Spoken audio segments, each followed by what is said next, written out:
স্বাগত আপনাদেরকে গঙ্গানগর একাডেমি ফিস cup football টুর্নামেন্টে। আমি দেখাতে যাচ্ছি ফুটবল খেলার এক মহাযুদ্ধ। নবীনগর থানা ইতিহাসের সবথেকে বড় টুর্নামেন্টের প্রথম উদ্বোধনী ম্যাচ অনুষ্ঠিত হয়েছে। আর আজকের এই প্রথম উদ্বোধনী ম্যাচ দেখার জন্য এই মাঠে প্রায় 1 মিলিয়ন দর্শক রয়েছে। আজকের এই প্রথম ফাইনাল ম্যাচ যারা জিতবে তারা সরাসরি দ্বিতীয় রাউন্ডের টিকিট পেয়ে যাবে। আজকের এই ম্যাচটি কে জিতবে, কাঙ্ক্ষিত দ্বিতীয় রাউন্ডের টিকিট কোন দল অর্জন করতে পারবে, এই ম্যাচে কে খেলবে, দেশের অসংখ্য নামি দামি খেলোয়াড়রা। আমি কথা দিচ্ছি এই খেলাটি দেখলে তোমরা পাগল হয়ে যাবে। এরপরে যা দেখবে সত্যি তোমাদেরকে পাগল করে দেবে। সত্যি কথা বলতে এটা পাগলামি, এটা অসাধারণ। নবীনগর থানার মধ্যে ইতিহাসের সবথেকে বড় টুর্নামেন্ট প্রথম ম্যাচটি দেখতে আমি তুষার ব্লগার চলে আসলাম গঙ্গানগর ফুটবল মাঠে। আজকের এই ম্যাচে এক পাশে রয়েছে মেরকুটা ফুটবল একাদশ আর অপর পাশে রয়েছে জুলাইপাড়া ফুটবল একাদশ। দর্শক চিল্লাচ্ছে, কেউ বা মেরকুটা ফুটবল একাদশ বলে, কেউ বা জুলাইপাড়া ফুটবল একাদশ বলে। তাহলে আপনারা আজকের এই পুরো আয়োজন দেখতে থাকুন। গল হলে জানিয়ে দেবো আমি তুষার আহমেদ শুভ। আর ভিডিওটি ভালো লাগে থাকলে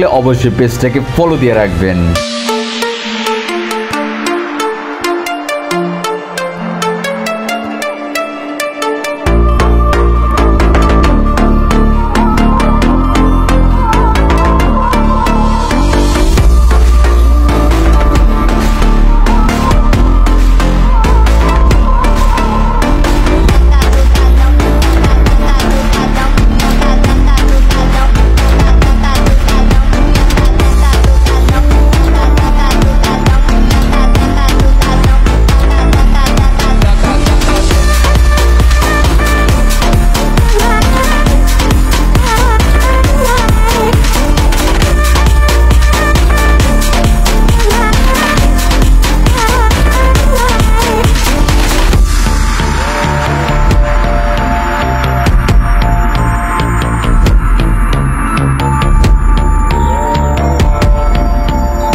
অবশেষে এক গোল দিয়ে ফেললো, গোল! মেরকুটা ফুটবল একাদশ এক গোল দিয়ে ফেললো জুলাইপাড়া ফুটবল একাদশ। জুলাইপাড়া একাদশ 0, মেরকুটা একাদশ এক গোলে এগিয়ে।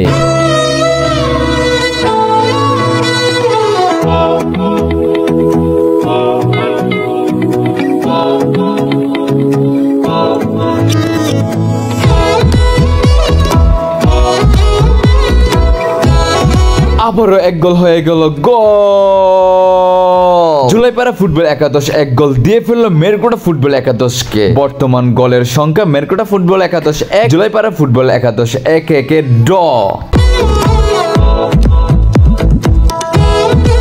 এখন শুরু হতে যাচ্ছে প্ল্যান্টিক। আপনাদের কাছে এখন ধরে ধরবো প্ল্যান্টিকের শটগুলা। দুই দলের গোল 1-1 ড্র হওয়ায় এখন শুরু হবে প্ল্যান্টিক। প্রথম শট করবেন মেরকুটা ফুটবল একাদশ, গোল! তারপর শট করবেন জুলাইপাড়া ফুটবল একাদশ, দেখা যাক কি হয়, এটো গোল! এখন শট করবেন মেরকুটা ফুটবল একাদশের পক্ষ থেকে, অবশেষে গোল ফিরিয়ে ফেললো। এখন শট করবেন জুলাইপাড়া ফুটবল একাদশ, এটো গোল! এখন শট করবেন মেরকুটা ফুটবল একাদশের পক্ষ থেকে, এটো গোল! এখন মেরকুটা ফুটবল একাদশ রিসিভ করতে পারলে তাহলে সমান সমান হবে, আবার প্ল্যান্টিক হবে। অবশেষে গোল হয়ে গেল। 3-4 গোল ব্যবধানে জুলাইপাড়া ফুটবল একাদশ জিতে গেল। কংগ্রাচুলেশন জুলাইপাড়া ফুটবল একাদশ।